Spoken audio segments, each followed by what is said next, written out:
Good afternoon, class. And we are looking at Module 1, covering chapters 1, 2, 3 of the practice test.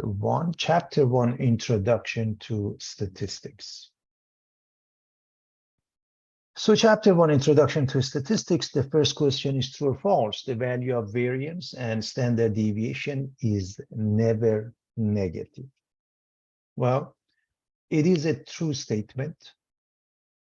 These are absolute quantities that is a measure of variation of all values from the mean. Let's look at the detailed reasoning by using the formulas. Here's the population variance. Sigma squared is summation of x minus mu quantity squared over capital N. By the way, we use Greek letters to represent population. And the population standard deviation, you just take a root of this expression. So what happens is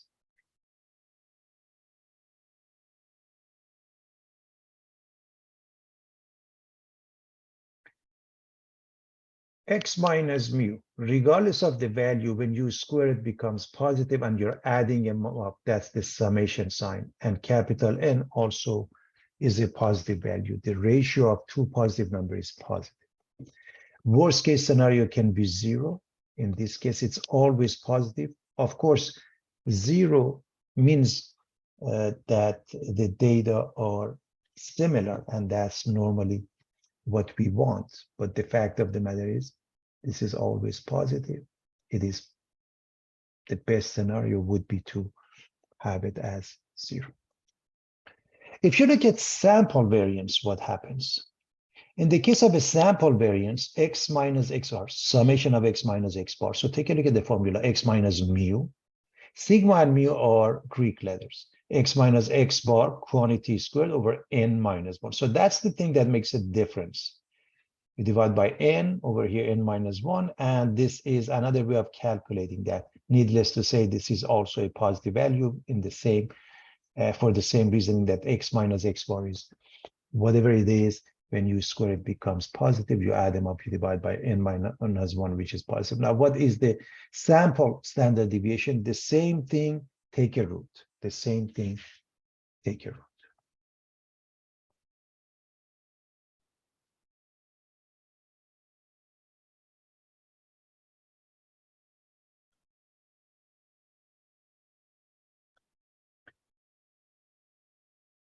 What kind of variable weights of bears is? Is it quantitative or qualitative? It's quantitative variable. Weights of bears give numbers that represent counts or measurements. What kind of variable gender of bears is? Quantitative again or qualitative? And the answer is qualitative. Gender of bears is distinguished by non-numeric characteristics. So here's the general idea about quantitative and qualitative. Anybody feels like reading it for us?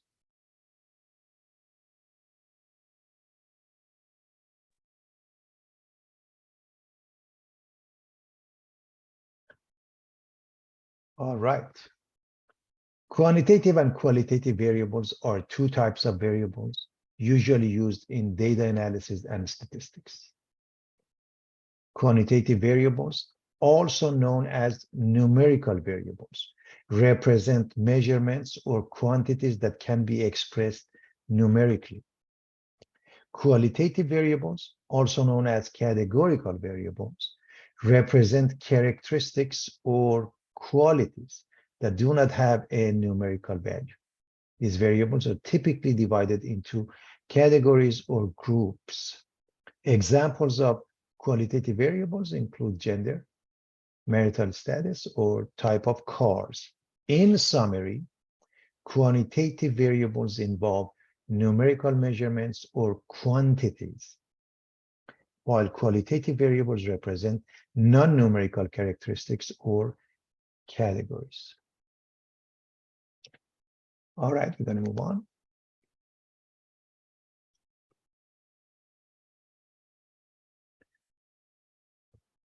Define population and sample in statistics. Population is the complete collection of all elements, scores, people, measurement, etc., to be studied.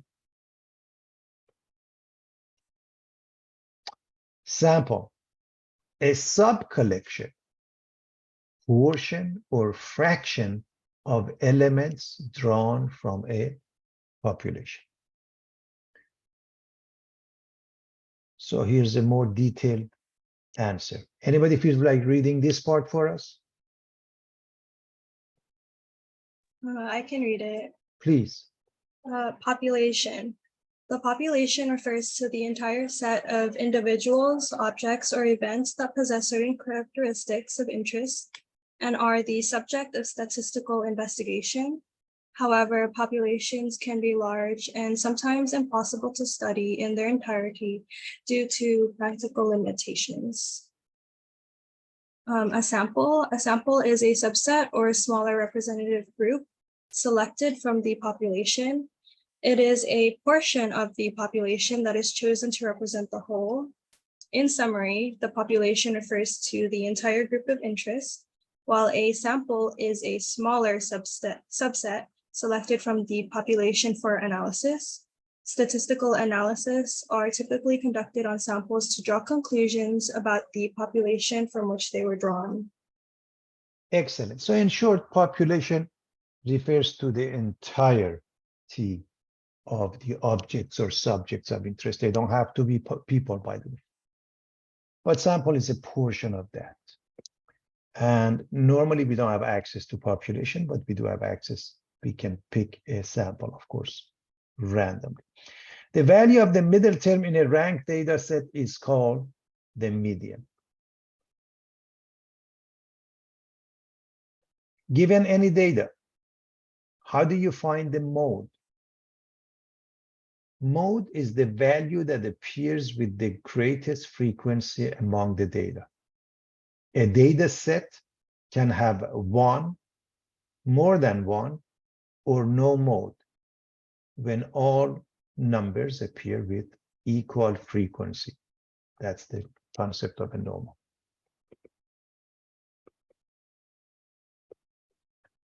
True or false? The number of chairs is considered to be a continuous variable. That's a false statement. The number of chairs is not continuous. We cannot have 1/4 of a chair. So what do we mean by discrete? Discrete data result when the number of possible values is either a finite number or a countable number of possible values, 0, 1, 2, 3, etc. Examples: number of students in a class, number of cars in a parking lot. However, when it comes to continuous data, data that can take any value in an interval, data result from infinitely many possible values that correspond to some continuous scale that covers a range of values without gap, interruption, or jump. Examples: the weight or height of a person.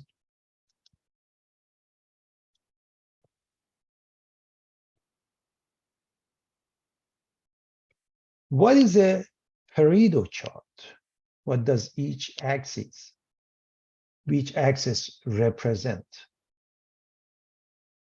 A Pareto chart, named after Vilfredo Pareto,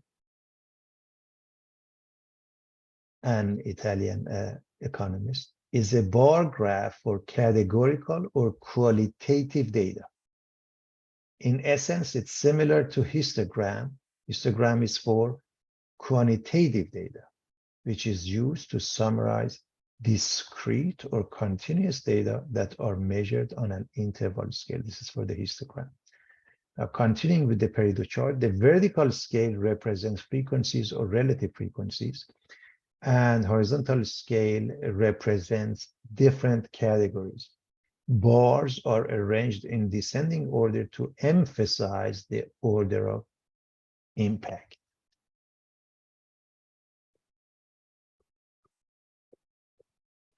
Define a parameter and a statistic. Parameter. It's a numerical measurement describing some characteristic of a population. Statistic. It's a numerical measurement describing some characteristic of a sample. Number 10, define random sample and simple random sample. Random sample. Members of the population are selected in such a way that each individual member has an equal chance of being selected. Simple random sample. Normally, we are given a size of size n. Subjects selected in such a way that every possible sample of the same size n has the same chance of being chosen. I want to make sure we understand this one. So if you're looking at a class of 30, then a random sample means everyone has a chance of 1 out of 30 to get selected.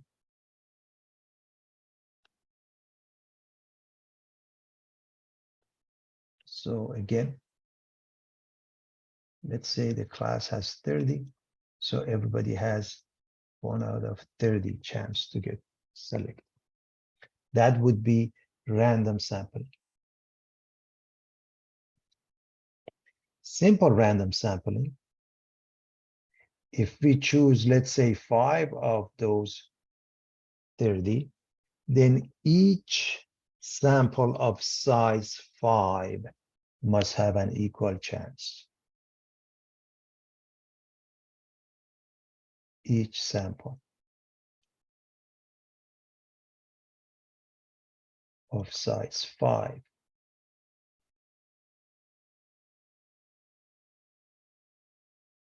must have an equal chance of getting selected. And to see how many different sample sizes we can pick, it's important to know if you pick any 5 and you just change one subject, you are making up a new sample. So it's a combination of 30. Choose 5. We'll discuss combinations later on.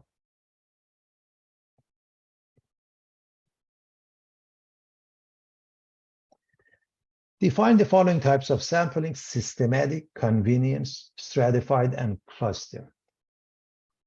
All right, let's see if anybody want to help us. Could somebody read this?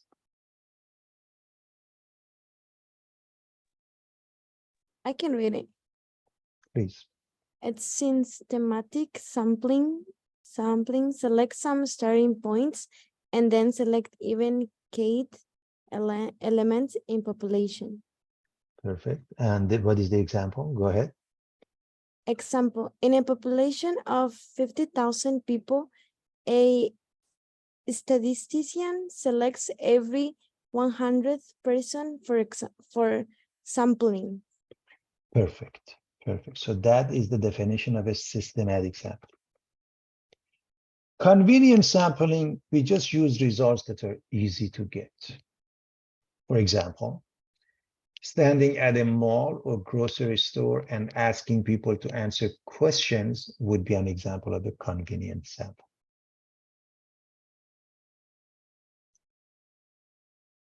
Stratified sampling. Anybody want to read that for us? I can read it. Please.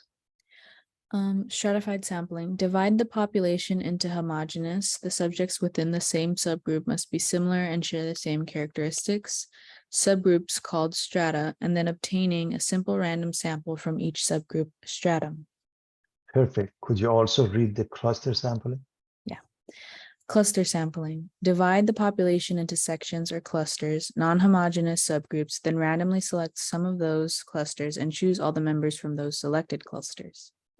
Perfect. The idea, the reason I wanted to see both of them at the same time so we can discuss the concept. Conceptually, what happens with the stratified, so we have homogeneous groups. They're the same, and we pick some from this group, some from this group, some from this group, some from these groups. Whereas in cluster sampling, they are non-homogeneous. So any group we pick, it would be a representative, and we may need to pick only one group or maybe more than one. Maybe we have to pick two groups. But the fact is, any group represents the population.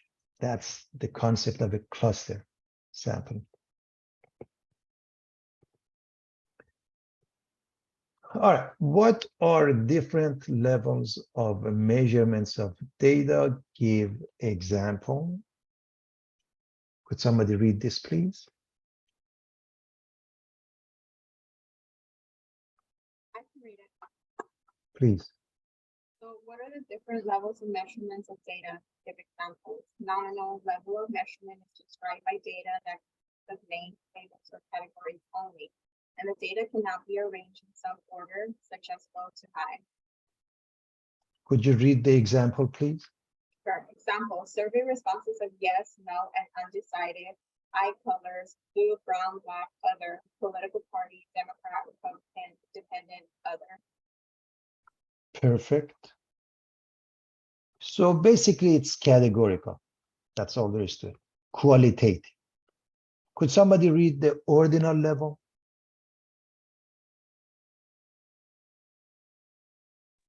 I can read it. Please. Ordinal level of measurement involves data that can be arranged in some order, but differences obtained by subtraction between data values either cannot be determined or are meaningless. And the examples? Examples, ranks of colleges. Ranks can be first, second, third, and so on, which determines in ordering. Assigning grades of A, B, C, D, or F. These grades can be arranged in order, but we can't determine difference between the grades. So nominal is basically categorical. Ordinal, we have some ordering, but not specified. We're going to continue. The next one is interval. Can somebody read that for us?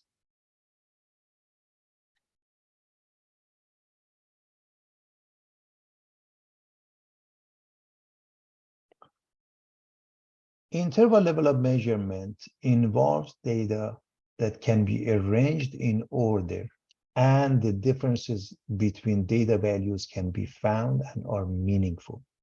However, there is no natural zero starting point at which none of the quantity is present. A value of zero doesn't mean the absence of quantity. Arithmetic operations such as addition and subtraction can be performed on values of the variable. For example, body temperature of 98.2 degrees Fahrenheit, 98.6 degrees Fahrenheit, or years, the year 1000, 2000, 1776, or 1492. Ratio level of measurement data can be arranged in order, differences can be found and are meaningful, and there is a natural zero starting point, where zero indicates that none of the quantity is present. Differences and ratios are both meaningful. Arithmetic operations such as multiplication and division can be performed on the values of the variable. Here's the examples. Distance travel. 0 kilometer represents no distance whatsoever. And 400 kilometers is twice as far as 200 kilometers. Prices of books. $0 does represent no cost, and $100 book does cost twice as much as a $50 book. So we have nominal, which is categorical, qualitative. We have ordinal, which has some sort of order, like large, medium, small. Interval, where the differences do have a meaning, but there's no natural zero. And ratio, which has all of the above, and even multiplication and division means something, and zero means no quantity whatsoever. What's the difference between an observational study and an experiment? Give examples. Could somebody read that, please? Observational study. Observing and measuring specific characteristics without attempting to modify, influence the individuals being studied. In an observational study, the researcher merely observes and tries to draw conclusions based on the observations. Perfect. And the example? A study took a random sample of adults, asking them about their bedtime habits. The data showed that the people who drank a glass of warm milk before bedtime were more likely to go to sleep earlier than those who didn't. Perfect. Could somebody read the experiment for us, please? Apply some treatment and then observe its effects on the individuals. The individuals in experiments are called experimental units, and they are often called subjects when they are people. In other words, an experiment is a controlled study that aims to determine the effect of one or more independent explanatory variable or factors on a dependent outcome response variable. Any combination of the values of the factors is called a treatment. The researcher manipulates the independent explanatory variable and tries to determine how the manipulation influences the dependent outcome response variable in an experimental study. And the example? Another study took a group of adults and randomly divided them into two groups. One group was told to drink warm milk every night for a week, while the other group was told not to drink warm milk that week. Researchers then compared when each group fell asleep. Excellent. In short, when it comes to observational study, we merely observe and we make a note of what we get out of it. Whereas in the case of experiment, we have a controlled group, treatment group, and we observe the result. Describe cross-sectional, retrospective, and prospective studies. Give examples. Could somebody read cross-sectional study for us?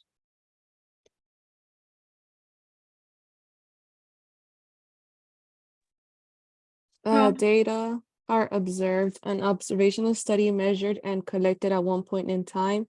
A cross-sectional study is like a snapshot of a particular group of people at a given point in time. It is used to describe what is happening at that time. And the example? Example, a medical study examining the frequency of cancer among a population of different geographical locations. By doing this, any differences among them can most likely be attributed to geographical location differences rather than something that happened over time. Perfect. Retrospective or case control study. Data are collected from the past by going back in time, data that already exist. Example, researchers ask participants about their smoking habits over the past 20 years. Then they can analyze any possible correlation between their smoking habits and diseases such as lung cancer.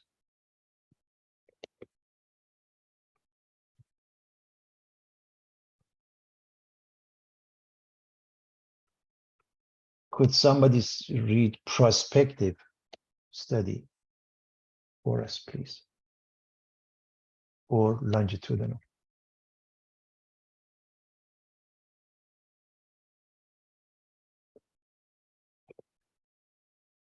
Prospective or longitudinal or cohort study. Data are collected in the future from groups called cohorts, sharing common factors. Longitudinal studies look at a group of people over an extended period. Perfect. Perfect. And the example?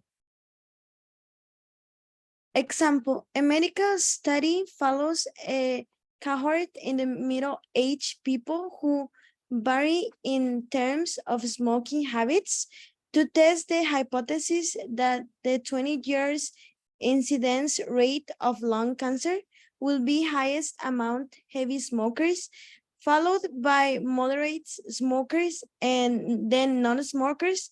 Example, the Framingham Heart study began in 1948. 1948.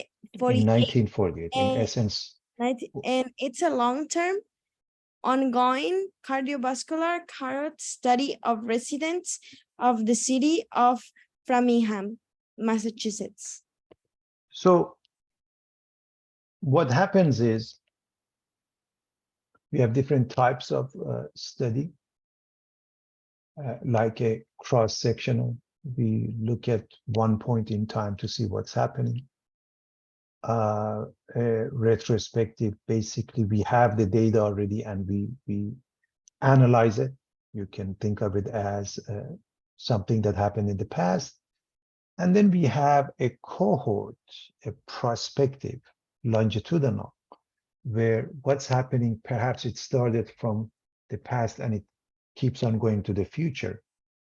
One of the examples, and you can look it up, is this study called Framingham Heart Study that started in 1948 and it's ongoing.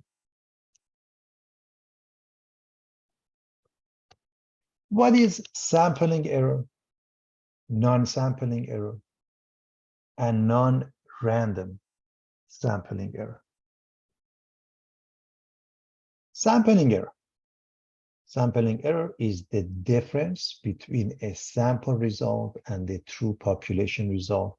That is the consequence of chance sample variation. Non-sampling error. The non-sampling error occurs due to data that are incorrectly collected, recorded, or analyzed. It may happen by selecting a biased sample, using a defective instrument, or copying the data incorrectly. Non-random sampling error. Non-random sampling error is the result of using a sampling method that is not random, such as using a convenience sample or a voluntary response sample. In short, error happens. There is always a difference between what actually happens and what we measure. One of them is due to sampling error, simply because the sample size and population size obviously are not the same. So that would be due to sampling error. The non-sampling error, when we make some sort of a mistake, either in collecting data or is not done properly, or the instrument makes a mistake, or the calculation is wrong. Non-random sampling is when we either pick a sample which is not random, or it's not as proper, such as voluntary response. So it's good to know what's a voluntary response. So voluntary response sample or self-selected survey, one in which the respondents themselves decide whether to be included. In this case, valid conclusions can be made only about the specific group of people who agree to participate.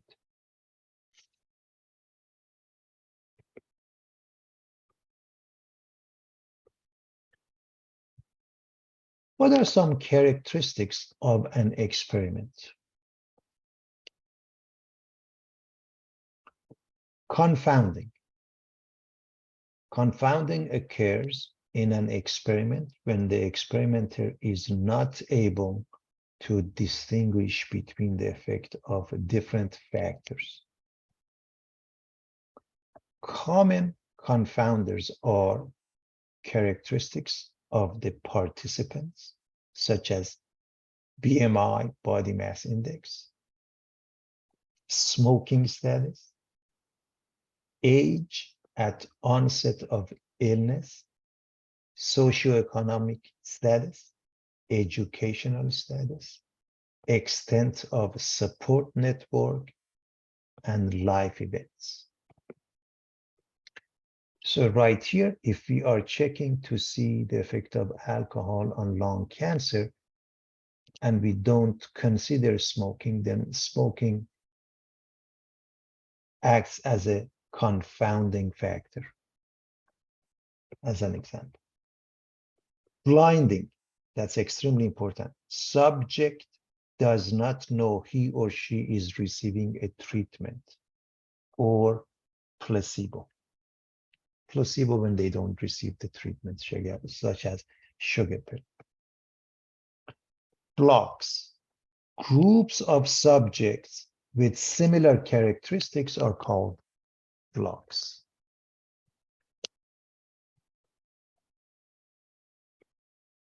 We're going to continue with the same question. Completely randomized experimental design. Subjects are put into blocks through a process of random selection. So you just don't have just any blocks, but randomly you select the subjects of those blocks. Replication. Repetition of an experiment when there are enough subjects, and that's the key. Sometimes we may not have it. To recognize the differences in different treatments. And that brings us to sample size. Sample size refers to the number of individuals or items selected from a population to be included in a sample for a research study or statistical analysis. It must be large enough to display the true nature of the population data and should be obtained using an appropriate random method. Sometimes we may not have the luxury of a decent and large sample size due to restrictions, and the restrictions may be time or money or both. But it is important to have the proper sample size. Explain some misuses of statistics. Bad samples, small samples, misleading graphs, distorted percentages, loaded questions, order of questions, refusal, correlation, and causality. Correlation doesn't mean causation. Self-interest study, precise numbers, partial pictures. These are some of it. For example, if you look at the concept of a pictograph, it's mostly misleading because, for example, if we double the length, width, and height of a cube, the volume increased by a factor of 8 because it's 2 cubed, which is 8. To correctly interpret a graph, we should analyze the numerical information given in the graph instead of being misled by its general shape. So if we double each side, the volume gets larger by a factor of 8, just as an example. Another example, deliberate distortion, loaded question. For example, should the governor have the line item veto to eliminate waste versus the same question, should the governor have the line item veto or not, without mentioning the waste? So the answer over here was 95% yes. But over here, only 53% said yes. So depends on the question. This is known as a loaded question. Note, if sample data are not collected in an appropriate way, the data may be completely useless, that no amount of statistical training can salvage them. Randomness typically plays a critical role in determining which data to collect.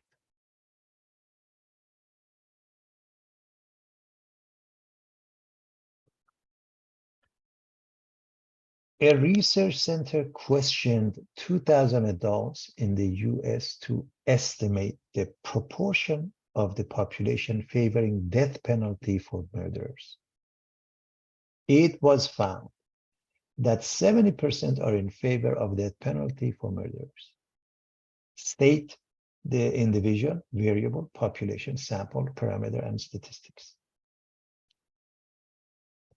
So what is the population? All the adults in the US for this question. Because there's 2,000 adults in the US for question. So that is the sample. Those 2,000 that were questioned, those are the sample. Individual, one adult in the US. What is the variable? What is changing? Either you're for it or against it. So favoring death penalty. So you're for it, you're against it. This is the one is known as the variable. Now, out of those, we found 70% that are in favor. So statistics, the 70% in favor of death penalty for murderers is in this study. Now, the parameter is really not known. It is not known. It's unknown. However, in some texts, they may use the same 70% in favor of death penalty for murderers in the US. But from the question, this is unknown because we don't know what percentage of the population are for it. So that is unknown.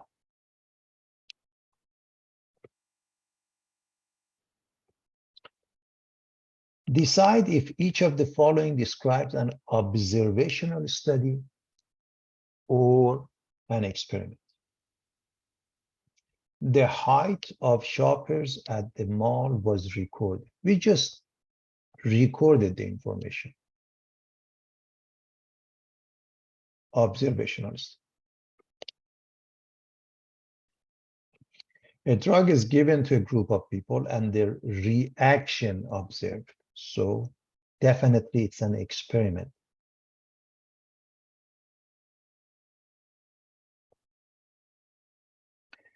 A group of students are told to listen to music while taking a test, and the results are compared to a group not listening to music. Same thing, experiment. We are experimenting. We have a controlled group, and we are checking the effect of a factor. In this case, the factor is listening to music. The temperature on randomly selected days throughout the year were measured. We're just measuring, we're not experimenting. So it's observational study.